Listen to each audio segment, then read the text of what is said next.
Budding क्या है? तो बडिंग एसेक्सुअल रिप्रोडक्शन का ही एक तरीका होता है जहाँ पे कि जो पेरेंट ऑर्गेनिज्म होते हैं उनके शरीर के बाहर एक आउटग्रोथ यानी बाहर से एक स्ट्रक्चर हो जाती है, उसे कहते हैं बड।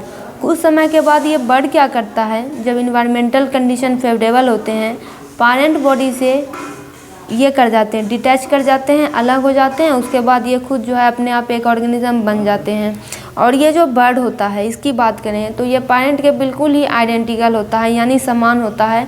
और जैसा कि हमने पहले ही बताया कि बाद में जो है जब इन्वायरमेंट कंडीशन ठीक ठाक होती है तो वो अलग हो जाते हैं और एक अपना ऑर्गेनिज्म खुद वो बन जाते हैं। देखिए काम कैसे करता है। पहले तो होता है बर्ड की फॉर्मेशन होगी, पेरेंट बॉडी के सरफेस पे एक बर्ड आ जाती है। ये बर्ड बनती कैसे है, तो माइटोटिक सेल डिवीज़न रिपीट होते रहता है तो ये बर्ड बन जाती है। फिर होगा इसका ग्रोथ। ये बर्ड धीरे धीरे ग्रो करते रहती है, डेवलप करते रहती है। जब तक ये पेरेंट बॉडी में रहती है तब तक ये ग्रो करेगी, डेवलप करेगी। पेरेंट से ही इसे न्यूट्रिएंट्स मिलते हैं और जो इसे जीने के लिए एसेंशियल चीज़ चाहिए वो भी मिलते हैं। फिर आता है सेपरेशन यानी अलगाव। जब ये बर्ड पूरी तरह से ग्रो कर जाता है, डेवलप कर जाता है तो ये अपने पेरेंट बॉडी से अलग हो जाता है। कभी कभी जो है ये अटैच ही रहता है और ये एक कॉलोनी तब बना लेता है।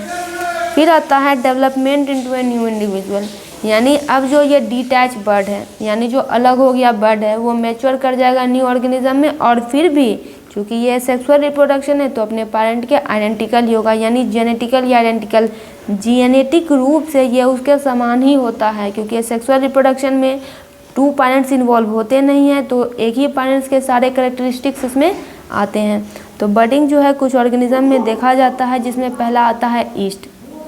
ईस्ट की बात करें तो बडिंग बड़ा ही कॉमन मेथड होता है। ईस्ट के पेरेंट सेल पे बर्ड का फॉर्मेशन होता है, ग्रो करता है, डेवलप करता है। कंडीशन फेवरेबल हुई तो उससे अलग हो जाता है, नया ईस्ट सेल बना लेता है।